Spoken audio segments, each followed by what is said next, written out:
How long are you going to sleep? Just because it's a cold doesn't mean you get to slack off on the chores, slave. Startled by the angry voice of my husband, James, from up close, I jolted upright from the couch. Today, I had woken up with a fever of 104 degrees Fahrenheit from the morning and decided to call off work. Even seeing me in poor health, James showed no concern, saying, "If you're going to take a day off, at least get the chores done," and left for work. If the chores weren't done by the time James returned, he would be furious and scold me. The mere thought of it was terrifying. However, my body wouldn't cooperate, and it seems I had fallen into a sleep-like unconsciousness until now. It was completely dark outside, and when I awoke, James was standing in front of me with a fearsome expression, having returned from work. "You're not going to tell me you spent the whole day sleeping, are you? What do you have to say?" Pressed by James, I felt the blood drain from my face. I wanted to run away in fear, but my body was too sluggish to move. James has always demanded I do the chores, treating me like a slave every day. He was kind when we were dating, but his attitude changed drastically once we got married. Despite everything, I still want to believe in him, but being yelled at every day has worn me down. "I'm sorry. I'll start preparing dinner right away," I replied, holding back tears, and struggled to stand up from the couch. James offered no help. Instead, he shouted at me from behind as I made my way to the kitchen. "You really are useless." Right after, I felt a shock to my back that made me lean forward. Unbelievably, James had kicked me hard from behind. "Hurry up and make the meal and clean the bathroom. And there was no beer in the fridge. Go buy it now." As I lay fallen, he rushed me with a cold voice, and I could no longer bear it. It felt as if he was saying I was only worth being a slave, and a sense of despair washed over me. I couldn't understand why I had to endure such treatment, and tears streamed down my face. "Please, stop it." But my plea only made James sneer. Just as he lifted one foot to kick me again, a familiar voice that wasn't James's came from the entrance of the living room. "Is there anything else you'd like to say?" "My name is Susan. I currently live alone, away from my parents' home, and work as an administrative assistant at a certain company. I lost my mom early on and lived with my dad in our parents' home until I started my job. My dad, a gentle and earnest man, showered me with all the love and affection, making up for mom's absence. Though I must have been a handful, I am truly grateful to Dad for working hard to raise me and even sending me to college. Leaving home to live on my own when I got a job was incredibly hard because I missed Dad so much. Susan, Dad is always on your side. If you ever run into trouble, you can always rely on me."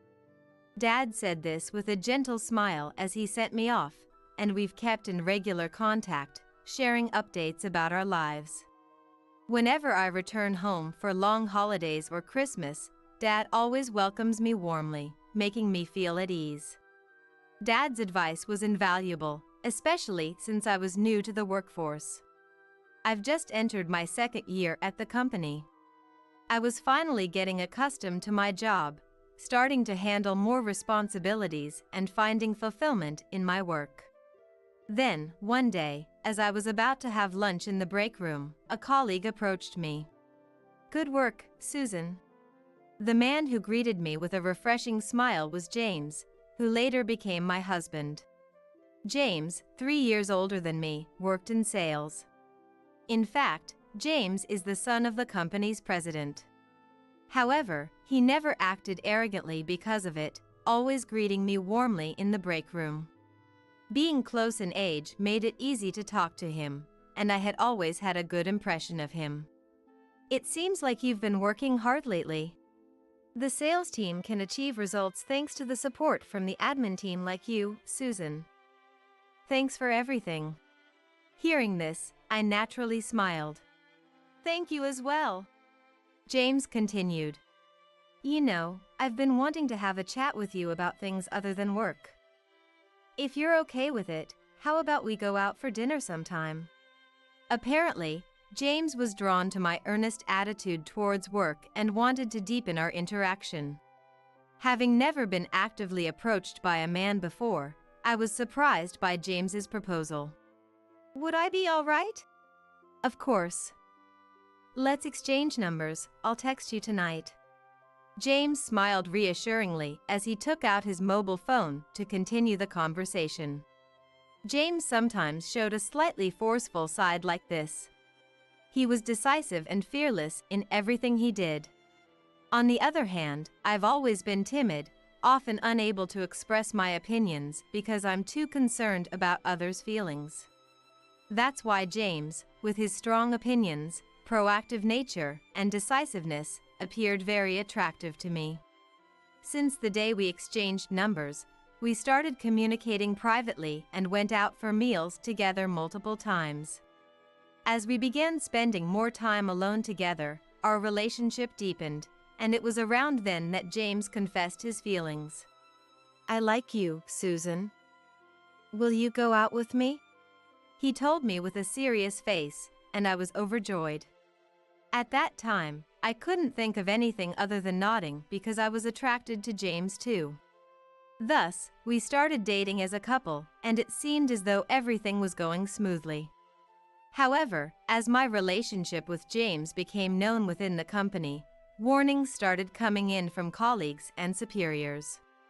Susan, you haven't been with the company long and might not know this, but James has some issues with his personality.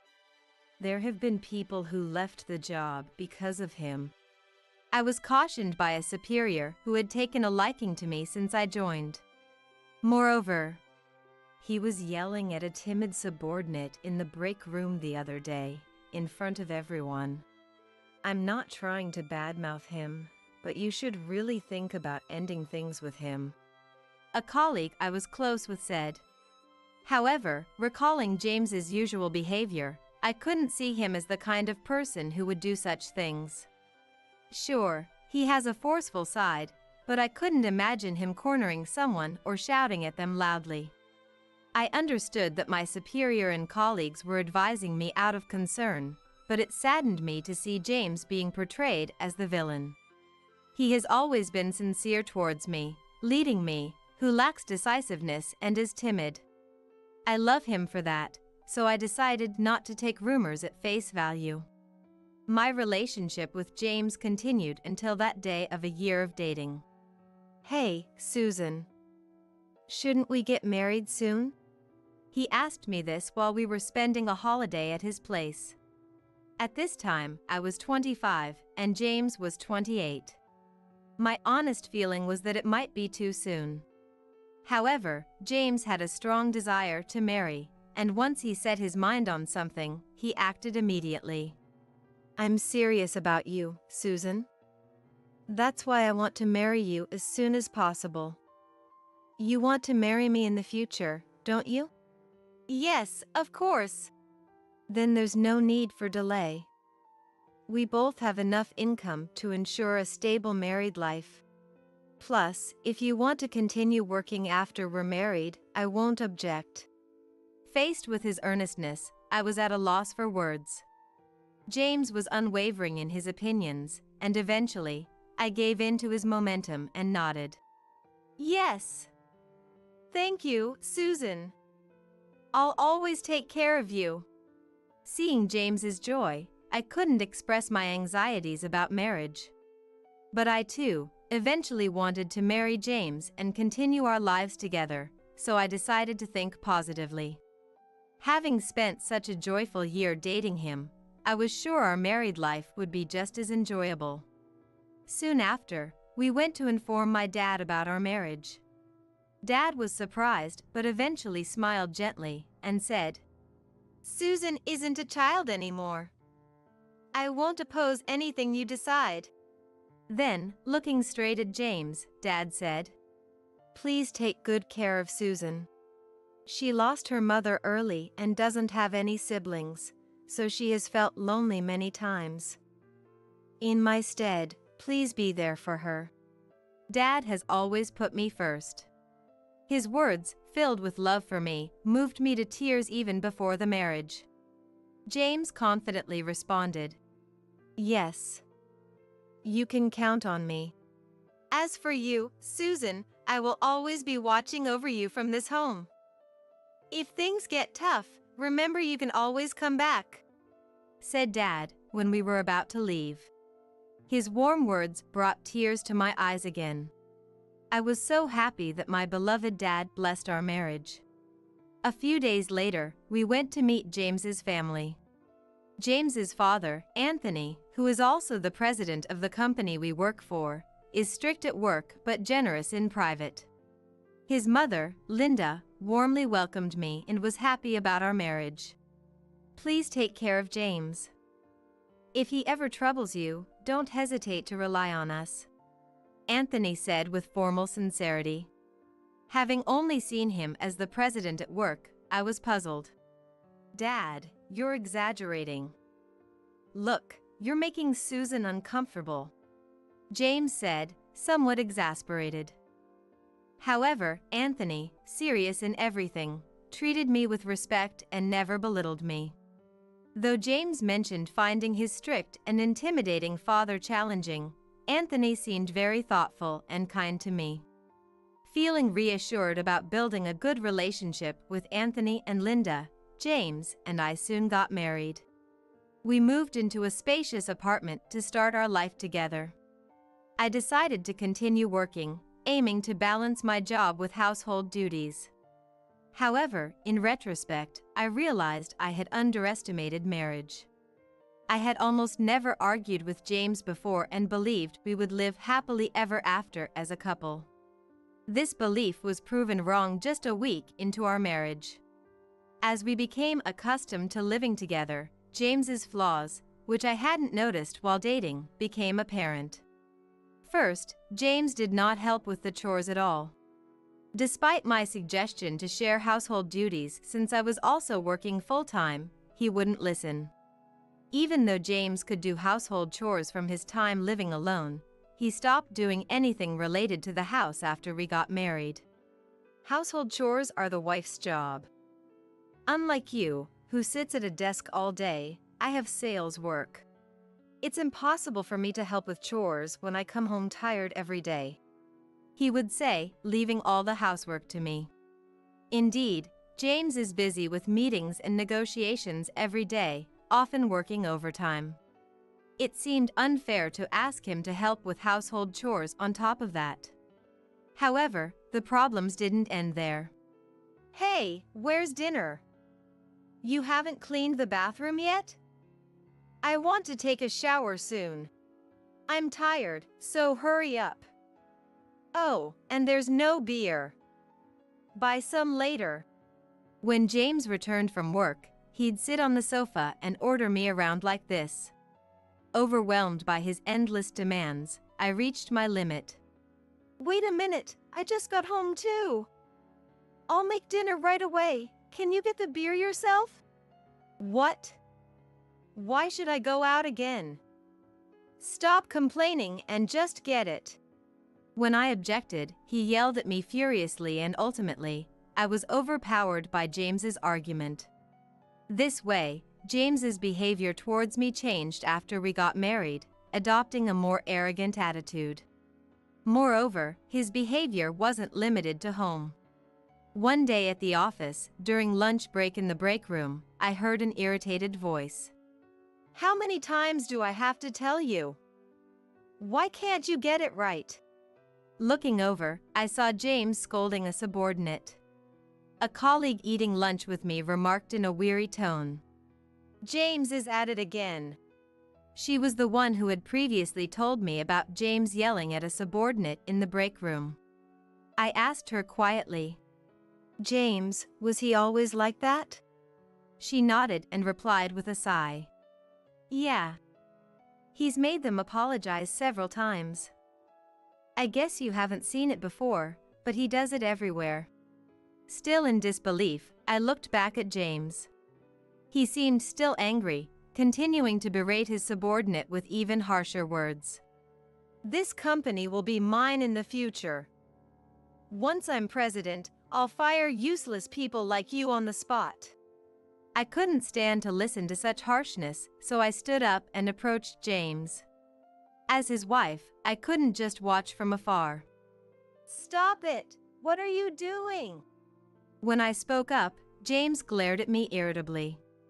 Then, it seemed he finally realized that all the employees in the break room were watching him. He clicked his tongue in irritation and left the room without saying a word. That night, James came home and immediately started yelling at me. "What was that at lunch? A useless employee shouldn't talk back to the future president." I was shocked and froze at the harsh words directed at me, something a husband should never say. "But your behavior was too much." I gathered my courage to point out his attitude, but it seemed to have only angered him further. He slammed his bag on the floor. "Shut up. Don't you dare lecture me when you're useless at work and home." I was stunned into silence. Being naturally timid, I couldn't retort any stronger and just looked down. Being called incompetent both at work and home was deeply hurtful. After all, James had said he was attracted to me because of my hard work. Besides, I was trying my best both at work and with household chores. After returning from the company, no matter how tired I was, I completed all the chores that day. Yet, realizing James didn't see any of that effort made me unbearably sad. Since then, I started noticing James verbally abusing employees at the company more frequently. However, in front of Anthony, he seemed to hide his true nature well, targeting only those within the company who were timid or in a lower position than himself. Boasting about taking over the company in the future, he repeated his baseless insults. The bad rumors about him mentioned by my superiors and colleagues turned out to be true. Moreover, James's tyrannical behavior wasn't limited to the office. It worsened towards me as well. "Hey, isn't dinner ready yet? What about cleaning? You know when I'm coming home, right? Normally, you should have everything perfectly prepared to match my return." He criticized me in a cold tone. Unless he worked overtime, we finished work at the same time, so preparing dinner and cleaning by then was impossible. Yet, James sighed deeply in displeasure. "With a wife this incompetent, I don't see the point of getting married. You're useless at work too," he said dismissively. "I'm sorry. I'll have it ready now," I answered weakly, feeling the sting of James's cold gaze. Being called incompetent both at work and home, treated like a slave every day, I gradually became exhausted. Living in the same house as James became unbearable, and I thought about contacting Dad or Anthony. But since both had celebrated our marriage, I didn't want to trouble them and couldn't bring myself to speak up. Above all, I was most afraid of James finding out if I confided in someone. I knew the treatment I received would only worsen if that happened. However, a decisive event occurred one day, making me wish I had sought help sooner. In the morning, feeling extremely lethargic, I woke up and measured my temperature to find it was 104 degrees Fahrenheit. Apparently, I had fallen ill, likely due to overexertion. It was too painful to even get up, so I decided to take the day off from work. At that time, I heard James yelling from outside the bedroom. Forcing my weary body, I went to the living room to prepare his breakfast. There, an irritated James was waiting, and I explained my poor health. "I measured my temperature, and it's 104 degrees Fahrenheit, so I decided to take the day off.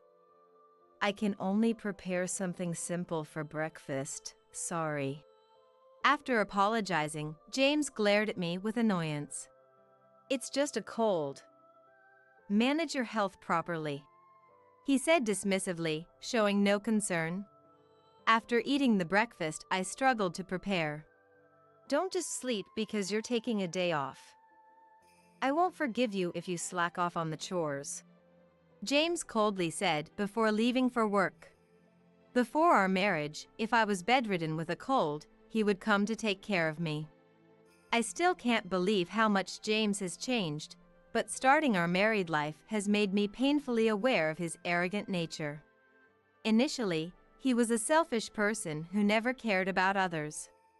I didn't understand why I had agreed to marry him, and tears started to flow.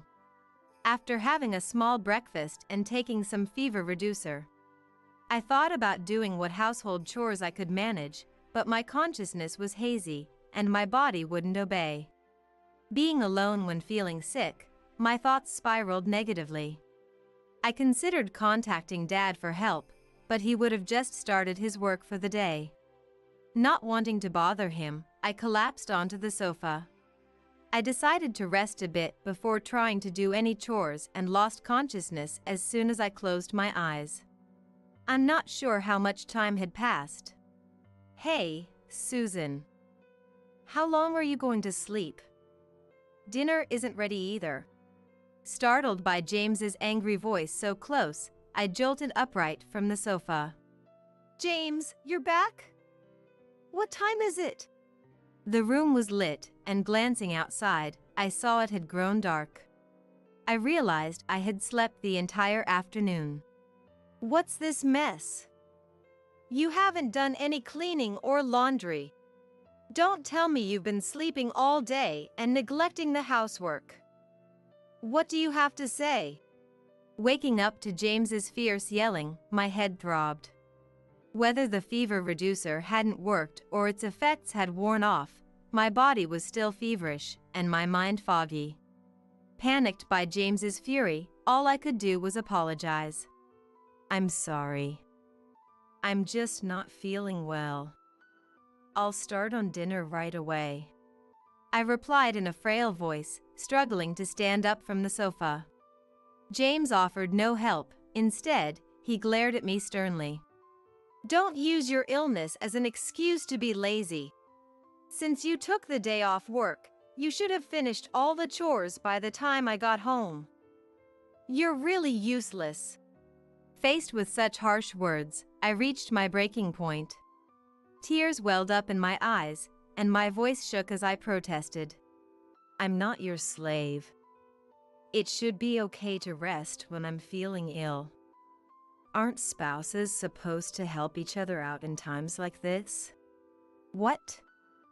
Who do you think you're talking to? Just go make dinner and clean up. I'm tired." James dismissed my plea without listening, focused solely on himself. Frustrated yet too weak to stand, I lacked the energy to argue further. As I turned my back to James to head to the kitchen to prepare dinner. Then, he hurled more vile words at me. "Don't slack on housework just because of a cold, slave." Suddenly, a shock ran through my back, tilting my body forward. Unbelievably, James had kicked me hard from behind. "Ah!" With a small cry, I stumbled and hit my head on the corner of the sofa. Crouching down, clutching my aching head, James looked down on me with irritation. Also, there was no beer in the fridge. "Go buy it now. Stand up now." His cold voice pushed me to my limit. Tears streaming down my face, I looked up at James and said, "Please, just stop." But James only scoffed. "You think crying will solve everything? That's what annoys me. What do you think I married you for? Even if you're incompetent, you could at least be useful to me." Hearing James's words, my world began to darken. Was his rush to marry me just so he could treat me like a slave? It felt as if I was being told my worth was nothing more, and despair welled up inside me. "Weren't you kind before? Was that all a lie?" I asked, recalling the kinder version of James from before we were married. Then, James sneered at my question with a mocking smile. "Yeah, that was a hassle, but I made an effort to plant a good impression in you.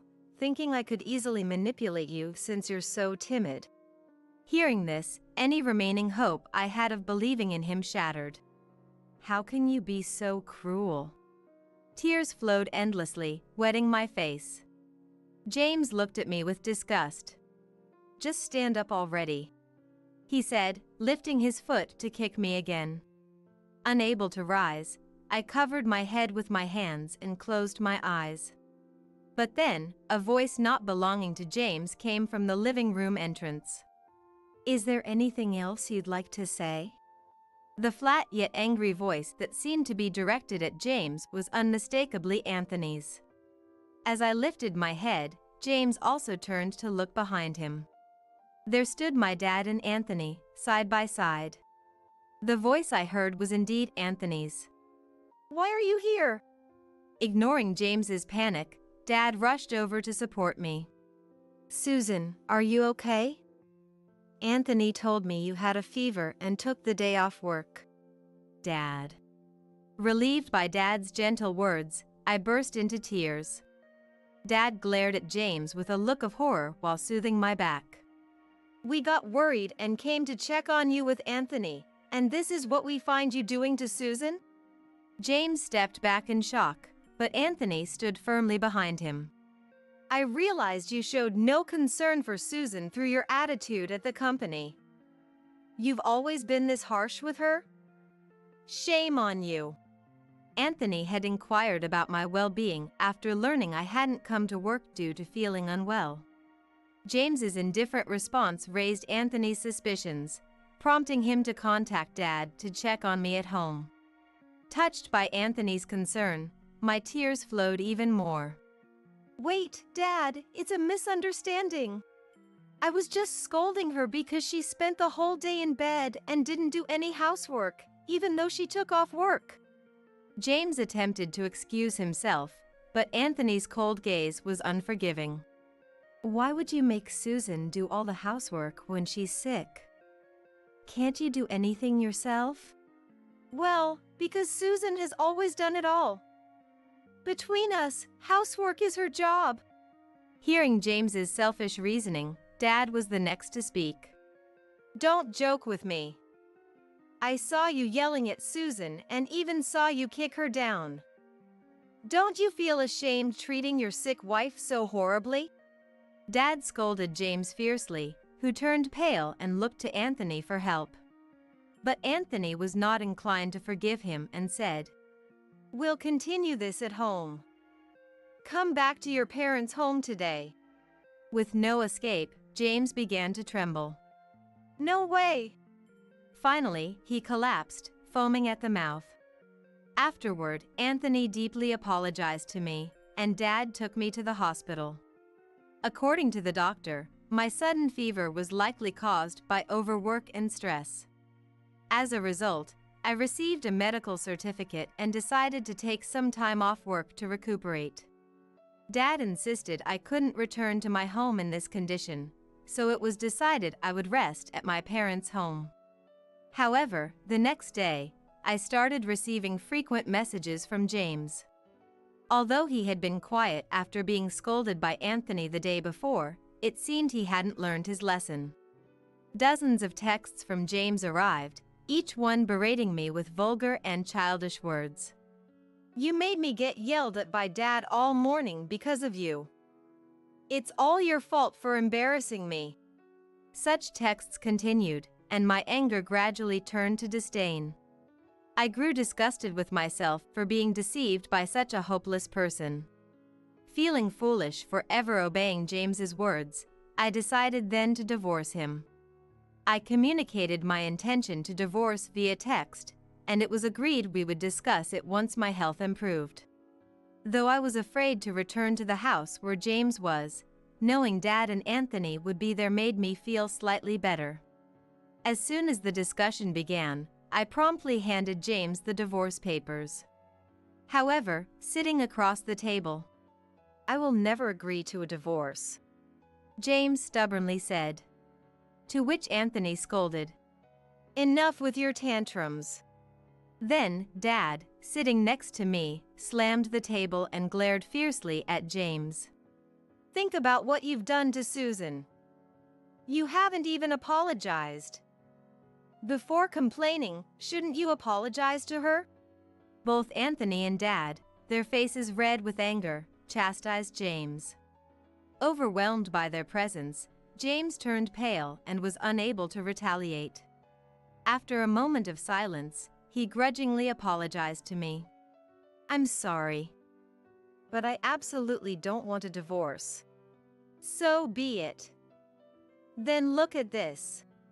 Frustrated with James's refusal to divorce, I pulled out a sheet of paper from my bag. Placing it on the table next to the divorce papers, James's eyes widened in shock. It was the medical certificate I had received from the hospital. "Read this carefully. My fever was caused by the mental stress and overwork you imposed on me. If you refuse to agree to the divorce, I'll take this to court." "Court? Wait, please don't do that." James started to panic, but I was prepared to go to court if he remained adamant about not divorcing. Besides the diagnosis, Anthony had wisely recorded a video as evidence when James had kicked me, making James at a significant disadvantage if the case went to court. James tried to appeal to Anthony, but there was no way Anthony would defend him. Unwavering, Anthony sent a prompting gaze to James without a word. "All right, I get it." Finally conceding, James reluctantly signed the divorce papers. Thus, my divorce from James was finalized, and I received a substantial sum as compensation from the divorce settlement. I returned to my parents' home and am living with Dad again. James's behavior and our divorce became known within the company, and he began to receive cold stares from the employees due to his previously tyrannical behavior. Though his pride prevented him from resigning, the awkward atmosphere forced him to continue attending work. Despite the uproar, he never doubted that he would eventually take over the company. However, Anthony, enraged by the recent events, decided that the company's successor would be a competent internal candidate, not necessarily a blood relative. Once Anthony made this declaration, the employees' attitudes towards James changed drastically. He became ostracized, and unable to withstand the situation, James shockingly showed up at my parents' home. Just as my symptoms had finally settled and I was regaining a peaceful life. "It's all your fault. You've even made me be disowned by my own parents. You've ruined my life," James yelled at the doorstep, glaring at me with resentment. Realizing he hadn't changed at all, I finally lost my patience. "Don't be ridiculous. If anyone's life was ruined, it was mine. If you make any more fuss, I'll call the police." "Wait." Caught off guard by my retort, James momentarily faltered before his face turned red with anger and he began shouting, "Don't joke with me. Everyone's making a fool of me." Then, he lunged at me, roughly pulling my hair. Remembering the time he kicked me, I let out a small cry and froze. "Stop it. Let go of Susan." Dad intervened quickly, pulling James away from me. "It seems you haven't learned your lesson. Don't come near Susan again." While Dad scolded James, I managed to call the police with trembling hands. Soon after, the police arrived and detained James. "Damn it!" he cursed, glaring at me and Dad until the end. That was the last I saw of James. Afterward, he was fired from the company. When Anthony learned that James had come to my place, he personally visited my house to apologize. "I'm truly sorry for everything." Dad and I comforted him. "It's not your fault, Anthony." "No, I'm James's father. It's my fault for how I raised him." Seeing Anthony so genuinely ashamed was painful. I could never forgive James for causing such trouble to Anthony. A restraining order was issued against James from approaching me. I decided to resign from the company after considering my future. Susan, you're not at fault. I know you've worked hard for the company. Won't you stay? Anthony tried to persuade me to stay, but my decision was unchanged. Thank you, but I think it would be awkward between us. I'm sorry for any trouble I've caused. I'm truly grateful for everything. After expressing my gratitude and declining his offer, I resigned from the company. Later, Dad suggested I work at his company, but I declined. It would be easy to agree, but I didn't want to rely on Dad. I disliked the idea of becoming dependent, so I shook my head. I want to reevaluate my timid personality. I'll try to manage on my own from now on. Declaring this, Dad looked a bit sad but nodded. If that's what you've decided, Susan, I'll support you. It's your life, live it the way you want. Tears were visible in Dad's understanding eyes. Then, we discussed and decided to sell the parents' home and move, ensuring James couldn't intrude again. Taking this opportunity, Dad decided to hand over his company to someone trustworthy and moved abroad. He had been interested in living overseas for some time. Later, I had a chance to hear about James from Anthony. After leaving the police station, James had returned to his parents' house for a while. But Anthony and Linda sent him to work at a distant relative's farm for supervision. He keeps complaining even when he's back home. We're planning to straighten out his spoiled attitude. Anthony seemed quite enthusiastic about it. As for me, I found a new job and moved to a new place. It might take some time to adjust and organize my feelings, so I plan to prioritize work for a while. I'm not thinking about finding a new boyfriend or remarrying right now. But I do hope for a wonderful encounter someday, at my own pace. Dad and I occasionally update each other over the phone. He seems to be enjoying his life overseas, which is a relief. I've heard he's coming back to the US for Christmas this year, so I'm looking forward to meeting him. From now on, I plan to cherish and live my life to the fullest. Arya placed instant ramen in front of me. There's only enough for the family. I couldn't understand what Arya was saying. Should I head home? Kevin said just that and started towards the entrance. Yes. I also stood up and followed Kevin. I'm sorry for everything that happened. Like emotions bursting out, I told Kevin everything up to now. How Arya had suddenly changed her attitude towards me. My name is Harper. I'm a 56-year-old housewife. My husband's name is Kevin. Kevin and I worked at the same company. It was what you'd call an office romance. I was in accounting, and Kevin was in sales, different departments, but he would often come to accounting. Kevin used to distribute souvenirs from his business trips to the accounting department. Kevin was thoughtful and kind. Whenever I had to go to the sales department for receipt verification, Kevin was the first to help. Even when it wasn't his fault, Kevin would always apologize. His handling was sincere, and his smile was kind. I was secretly attracted to him, but too embarrassed to make the first move, so we continued as colleagues for a while. Then, one time, it came to light that one of the employees was falsifying receipt processing. Kevin cooperated with the accounting department, worked hard to uncover the truth, and when it was resolved, he invited me to a dinner under the pretense of a consolation party. I thought it would be a group outing, but it was just Kevin and me. I was surprised, but more so delighted.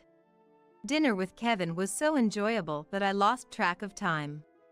We shared a hobby, or rather a way of thinking, like finding it fun when the numbers in the ledger matched perfectly. After that, we went out to eat several times, and went on dates. After about 6 months of this, Kevin proposed to me. I pretended to think about it, but was extremely happy.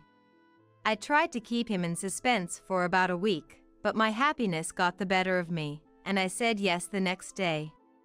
Kevin has been very kind since we first met. That hasn't changed, even now that we're married.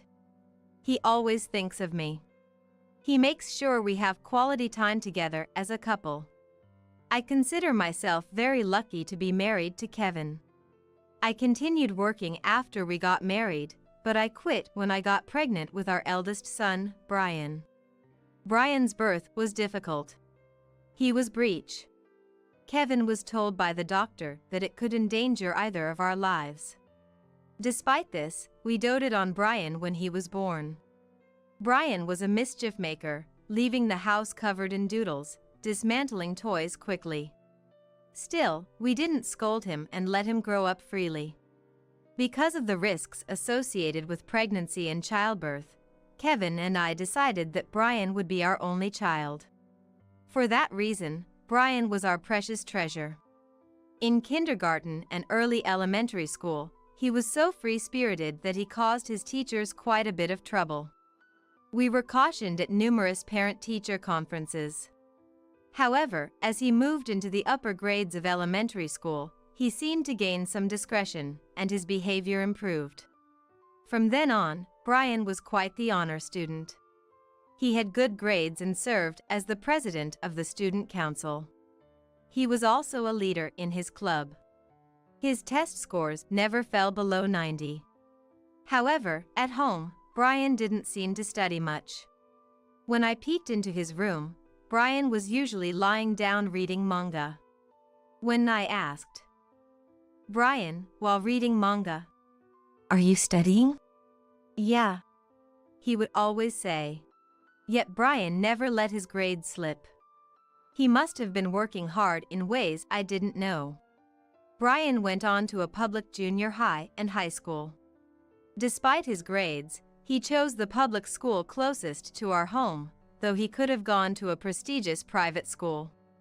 Even in junior high and high school, his grades were always at the top, and he was the student council president. He went to a local public university for college. In college, he seemed more devoted to activities like volunteering than to his studies. Then, when he started job hunting, Brian only applied to local companies. With his grades, he could have worked for a large corporation or a foreign company. I was puzzled why Brian chose such small companies. I asked Brian why. "Since high school, I kind of always wanted to work locally." Apparently, there was a class assignment about the local area in high school that sparked his interest in staying local. He chose the local university and through volunteer activities sought to deepen his understanding of our town. I hadn't realized Brian had been thinking along these lines and honestly admired it. "That's impressive. You really thought it through." I praised Brian. "It's not a big deal," Brian said, laughing shyly. Brian got the job he wanted at a local company and graduated from university without issue. I thought he would commute from our house, but he decided to rent an apartment near his company. Brian is very strong and likes to show his independence. "It's all experience," he said. He wanted to experience living on his own and learn how difficult housework can be. Our home became quiet as if a light had gone out after Brian left. But then I remembered, this is how it was when Kevin and I first got married. I decided to enjoy living just with Kevin again. Thanks to Brian choosing public schools, we had quite a bit of savings left. The mortgage on our house was almost paid off, so it looked like we could pay it off around the time Kevin retires. Furthermore, my parents have a broad apartment management business. Eventually, it looks like I will take over the apartment management. We won't have any financial troubles in our old age. Brian's apartment was close enough that he could come and go by bicycle, so he often came home. Thanks to that, I never felt lonely. After a few years of this peaceful life, Brian said, "I have someone I want you to meet." It was when he was 26. Brian brought that woman home. "Let me introduce you. This is Arya." Brian and Arya worked at the same company, and she was in the accounting department. Hearing that, Kevin and I exchanged looks and laughed. Brian and Arya looked at us curiously.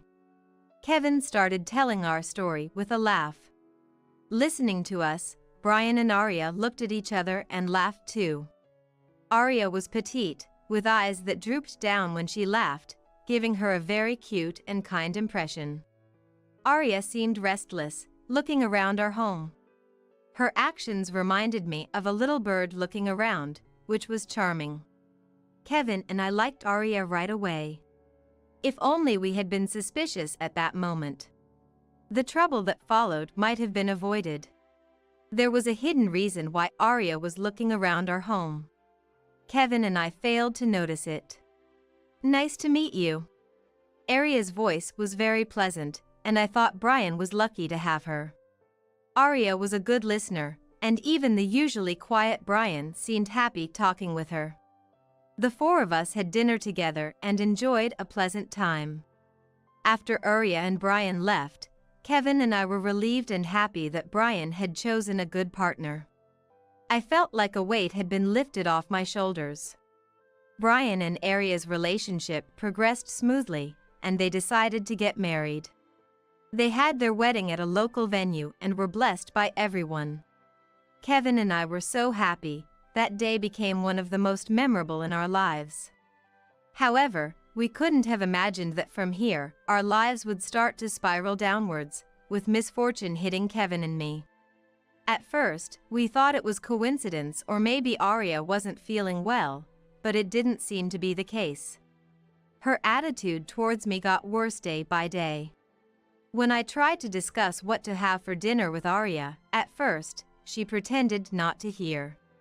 The next thing she would say was usually, "What?" in an annoyed tone. I was taken aback by Arya's attitude. "I was wondering what to have for dinner." Arya's replies were always cold. "Oh, whatever is fine. Harper, you decide." The atmosphere wasn't conducive to discussion at all. Arya's attitude had clearly changed since we first met. And it was only towards me. Instead of getting angry, I was more confused. I didn't want to ruin my relationship with Arya, so I ended up being more submissive than necessary. "Then how about beef stew for dinner today?" Arya replied with an air of inconvenience. "That's fine, I guess." And cut off the conversation with me. I immediately started preparing the beef stew. Then Arya, without offering to help, would always mutter to herself with comments like, "What about the ingredients, the spices?" I ignored her words and silently continued cooking. While cooking, I wondered if I had done something terrible to Arya. But I couldn't think of anything. Did I say something unpleasant to her? Did I do something to offend her? I tried desperately to remember. But nothing came to mind. Honestly, I had no idea why she was acting this way. Arya's attitude didn't improve after that. Every time Arya treated me badly, I wondered if I had done something to her. However, I couldn't understand why Arya was treating me so badly. I felt like the reason for Arya's change in attitude wasn't me, but something else. This was just a feeling, without any certainty. A year passed, and Arya's attitude towards me remained unchanged. In fact, it got even worse. "Harper, this food looks disgusting." Arya began to openly criticize my cooking. Unlike before, she now blatantly insulted it. "Doesn't the seasoning seem too strong, and doesn't it look unappetizing?" I couldn't help but talk back. "We always eat this at home." Arya responded to my words with a mocking laugh. "Is that so that's lame?" I was honestly quite irritated by Arya's attitude. "If you're going to complain that much, next time you can cook by yourself." "Scary! Harper, you're scary!" Arya exaggerated her fear in a loud voice. Probably so that Kevin and Brian in the living room could hear. I was scared of this calculating side of Arya. Anyway, Arya's attitude was only visible when it was just the two of us. She kept making provocative comments to me. I thought many times about discussing it with Kevin or Brian, but I just couldn't bring myself to do it. Arya was very devoted to Kevin. She also got along well with Brian. So I thought I just had to endure it. I didn't want to ruin the relationship. Tonight's dinner is a giallo made by Harper. Arya served the dish with a huge smile. Knowing the Arya from the kitchen, all I could do was give a wry smile. Kevin sat down, saying, "That looks delicious." Brian also smiled. Harper can cook delicious meals, and she's good at laundry and cleaning. I really admire her. Arya turned to me with a smile. Honestly, I felt sick. Harper, you're really amazing. The two who didn't know the face Arya hid behind her smile looked at her fondly. Thank you. I returned a smile as if to keep up appearances. Anyone who didn't know would notice my expression was forced. If they saw Arya's smile, they wouldn't think she treated me badly. I feared being called a liar by Kevin and Brian. I thought if I kept enduring without consulting anyone, Arya's attitude might change. However, Arya's harsh words and attitude towards me never ceased. Arya continued to complain about the food I made. But she never did anything herself. And the cleanup too.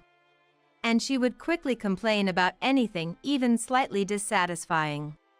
One day, Arya threw unbearable words at me. Harper, are you sane with that seasoning? I couldn't endure it and snapped back at her. Do you have a problem? Arya pretended to be shocked as usual. No, I don't. Scary. What do you mean by that? Stop belittling me already. Arya seemed slightly taken aback by my earnest gaze. I'm not belittling you, she muttered, biting her lip and glaring at me. It's always truly unpleasant with you, I continued. Shut up! A woman like you!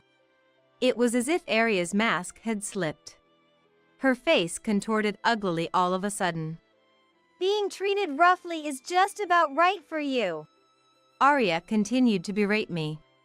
Towards me, Arya said, You're really pathetic.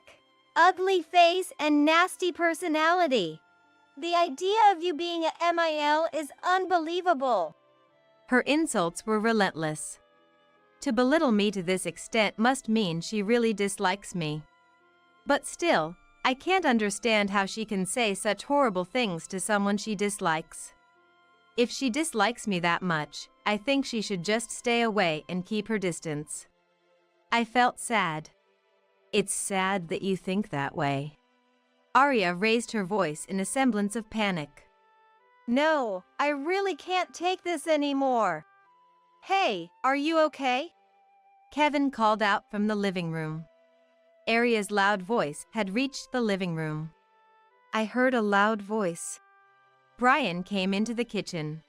Brian came from the living room to check on Arya and me arguing. Seeing Brian's face, Arya seemed to regain her composure. Sorry, there was a cockroach. I went along with Arya's act. Yes, that's right. Sorry for making a fuss, Arya said. We've dealt with the cockroach, so it's fine now. And pushed Brian back towards the living room. Brian said, Okay, and went back to the living room. Neither Arya nor I wanted to involve Brian and Kevin. This was a problem between Arya and me. Our relationship did not change after that. An unpleasant atmosphere continued to linger between us. However, about half a year later, happy news came to Brian's family. Brian and Arya were expecting a child. I hoped this would change my relationship with Arya. Arya, being cautious with her pregnancy, reduced her visits to our home. For a while, I regained a peaceful daily life. During Arya's absence, I kept thinking about why she changed her attitude towards me. I could think of nothing. There was one thing that bothered me, but could that really be the reason for her attitude? Dismissing it as impossible, I shook my head and went shopping. When Arya entered her stable period, Arya and Brian came to visit our house. I thought that having a child would calm Arya down. But that was wishful thinking. Upon seeing me, Arya resumed her terrible attitude. Different from Harper, it's growing well. I told Arya. Take care of yourself and rest on the sofa. But Arya showered me with harsh words. No thanks. Who knows what you'd cook if I left it to you? Furthermore, I need to keep an eye on you. Arya said. What does she mean by keep an eye? So, this is how Arya sees me. You can talk back, but I'm fine with anything said by you who could only have one child. I responded calmly. Oh, is that so? But inside, I was far from calm. I felt guilty for not being able to give Brian siblings. I harbored a sense of apology towards Brian in my heart. I poured love into Brian and had more time to engage with him. Kevin and I were able to lead a relaxed life. I had no regrets about that. As I fell silent, Arya continued to taunt me. That reaction can't even talk back. Pathetic. I didn't understand what Arya wanted or why she was doing this. Feeling it was futile to engage any further, I ignored Arya. A few months later, Brian and Arya's healthy baby girl was born. For Kevin and me, she was our first granddaughter. We were incredibly happy. We eagerly awaited the day we could meet our first granddaughter. I hoped that having a child would improve my relationship with Arya. With my experience in parenting, I thought I could offer Arya plenty of advice. But my hopes were not fulfilled. This became clear at the first granddaughter's unveiling party. The truth behind Arya's actions towards me was also revealed.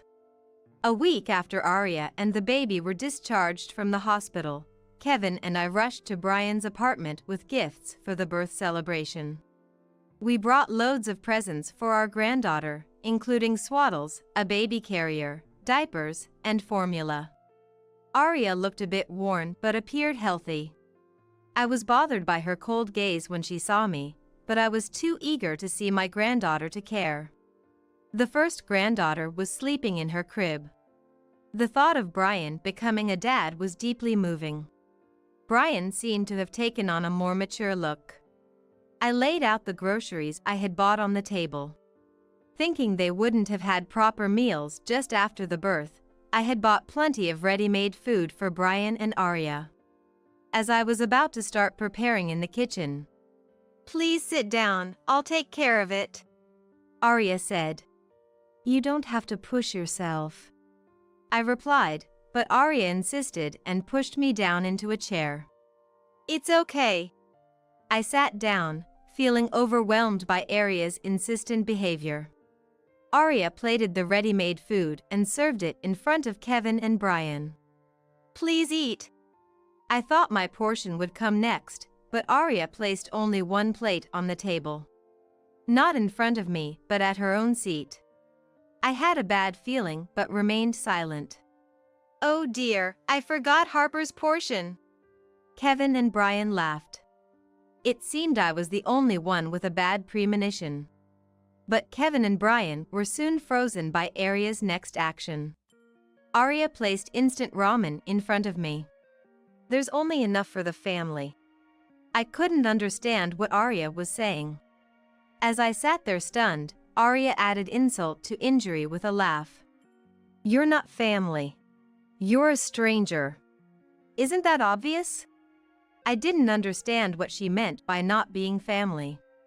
I realized Arya's feelings towards me hadn't changed from before. Then Kevin stood up. "Shall we go?" With just those words, Kevin headed towards the entrance. Yes. I also stood up and followed Kevin. In the apartment lobby, I apologized to Kevin. "I'm sorry for what happened." Kevin looked at me with a gentle smile. It's Arya who's in the wrong. What happened? I told Kevin everything, like a dam bursting. About how Arya suddenly changed her attitude towards me and pretended to be friendly in front of Kevin and Brian. Kevin looked into my eyes and nodded slowly. I asked Kevin why he believed everything I said. Well, I never imagined Arya would do such a thing. If I were in Kevin's position, I would think the same. Arya had been very cunning. Harper, you wouldn't lie, especially not to speak ill of someone. Kevin trusted me. I was really touched by that. Kevin muttered to himself as if talking to himself. It would be unthinkable for me, her husband, not to believe Harper. Tears welled up in my eyes. Kevin handed me a handkerchief with a laugh. I'm also to blame for not realizing it sooner. It couldn't be helped. I had kept it all hidden. I'm really sorry. Kevin's words made me cry uncontrollably. Don't worry about anything. I'm here for you. Through tears. Thank you, I said. How dependable Kevin was. I was moved by Kevin's kindness. As we were about to leave the apartment lobby, my phone rang. It was from Brian. Feeling guilty for ruining the celebration of our first granddaughter, I answered the call. Brian's call. I want to have a proper discussion, so please come back. A proper talk. He wanted to apologize for Arya's rudeness and mentioned that Arya had been acting strangely. After consulting with Kevin, we decided to go back. Brian welcomed us at the entrance and led us to the nursery, which was already set up with a study desk and bed. I couldn't help but laugh at how prepared they were. I'm really sorry about Arya. Has there been trouble for a while? Brian seemed to have noticed something. That time in the kitchen when there was a loud voice, you were arguing, weren't you? Right, we had lied about seeing a cockroach. Brian had known all along. I explained to Brian how Arya's attitude changed towards me shortly after their marriage. Brian was silent, but his fists were clenched tightly. I'm really sorry. Brian believed what I said. I thought Brian might defend Arya and call my story a lie. Tears came to my eyes again. I've decided to divorce Arya. Kevin and I were shocked and speechless. Why? I managed to say just one word. Kevin nodded in agreement. Brian said as he left the room and headed for the living room. I'll explain everything now. Kevin and I followed him. From the living room came Arya's crying and "No!" a scream. The divorce papers were on the dining table. I didn't miss Brian's signature on them. When Arya saw my face, she threw magazines and ornaments she had in her hand at me. One nearly hit me. Then, Kevin shielded me, and a small ornament hit Kevin's face. Kevin's glasses flew off in a wrong direction. Arya probably didn't expect it to hit. She stopped moving, eyes wide open. I was shocked and saw blood flowing from near Kevin's temple. Brian approached Arya with an incredibly stern look, holding her hands down. Do you realize what you've done? Brian exclaimed in a tone I had never heard from him before. Arya collapsed on the spot as if her legs gave out. It's not my fault. I'm not the bad one. It's her. Arya was muttering the same words over and over, looking dazed. Brian looked at me sadly. Right after we got married, Arya visited Mom, remember? I tried to recall when that was. Then it hit me. I finally understood the discomfort I felt back then. Yes, Arya visited me alone. She had asked me for a loan at that time. Brian was unaware of this loan. So, first, talk to Brian about it, I said. At that time. Understood. Arya quickly agreed and went back home. Since she never consulted me about it again, I assumed it was resolved. This was a secret I kept to myself, so Kevin didn't know. Kevin looked at me, surprised. I'm sorry I didn't tell you. I felt sorry for Arya and didn't say anything. That's what I hate, your pretense of being good. Suddenly, Arya hurled insults at me. Quite a vulgar way to speak. About that loan, Arya borrowed from somewhere else and repaid it. Brian also told me about Arya's spending habits. Arya has always been extravagant with money. She prefers expensive ingredients and loves brands. Even when Brian met Arya, she was in debt. Brian had a talk with Arya not to borrow any more money. Unless she agreed, he couldn't continue the relationship, and Arya consented. At that time, Arya was crying and apologizing. Brian looked down at Arya sadly. Anyway, I'm definitely not in the wrong. It's her fault. Arya insisted she was not to blame, but her words lacked any conviction. Brian and Kevin looked at Arya with cold eyes. Shut up! Just shut up! Shut up! Arya began to cry and scream as if she had a tantrum. We couldn't handle her anymore and kept our distance. When Arya was about to smash a ceramic ornament on the floor, the baby in the crib started crying. I rushed to soothe the baby. When Arya yelled, "Shut up! Why is this kid crying?" We were shocked and looked at Arya. Everyone's just getting in my way. Shut up! The baby cried louder as if Arya's yelling set it off. I tried to calm the baby, but it wouldn't stop crying. Ah, so annoying. Make that child stop crying now. Was this the real Arya? Her way of speaking remained vulgar. Those eyes were not sane. She seemed to have lost her mind. Concerned for the baby's safety, I decided to take the baby to the nursery. Where are you taking him? Because I don't know what you might do. Arya was yelling to let go of the baby. Arya, put down that ornament in your hand first. Arya looked at the ceramic she was holding up. Is it okay to show that to the baby? Kevin's calm words seemed to bring Arya back to her senses. She quietly put down the ornament and covered her face with both hands. Arya started crying loudly. In the end, Kevin and I decided to take care of the baby that day. We left Brian and Arya to talk things over slowly. The next day, Brian came to our house. Brian looked haggard but somehow refreshed.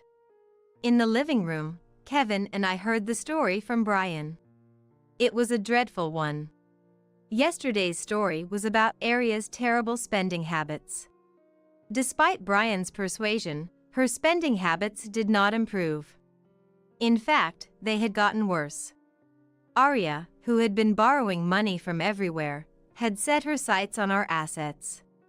When I heard this, I understood why Arya had looked around our house when she first came. She was checking if there was anything valuable in the house, whether we were wealthy. Then she tried to extract money from me. However, she seemed to have borne a grudge after being refused. That's why she started treating me harshly. I shivered in fear. It wasn't that I was mean and refused to lend her money, I just wanted them to discuss it as a couple first. Arya took it the wrong way. But Brian's story didn't end there. Arya had been acting strange lately, so Brian had hired a detective to investigate. As a result, Arya's affair was discovered. Moreover, Arya was conspiring with that man to steal Kevin's life insurance money. I was shocked. How could it be? Brian nodded silently. They were planning to make it look like an accident. Brian continued the story with difficulty. Arya was tormenting me, trying to drive me out of the house. She planned to get rid of Kevin once I was out. What a thing to do. Arya had such a terrifying plan. I shivered and hugged myself. Brian had decided to divorce after receiving the report. He was about to discuss it when this incident happened. Brian said he was going to report it to the police. We can't stay silent about this.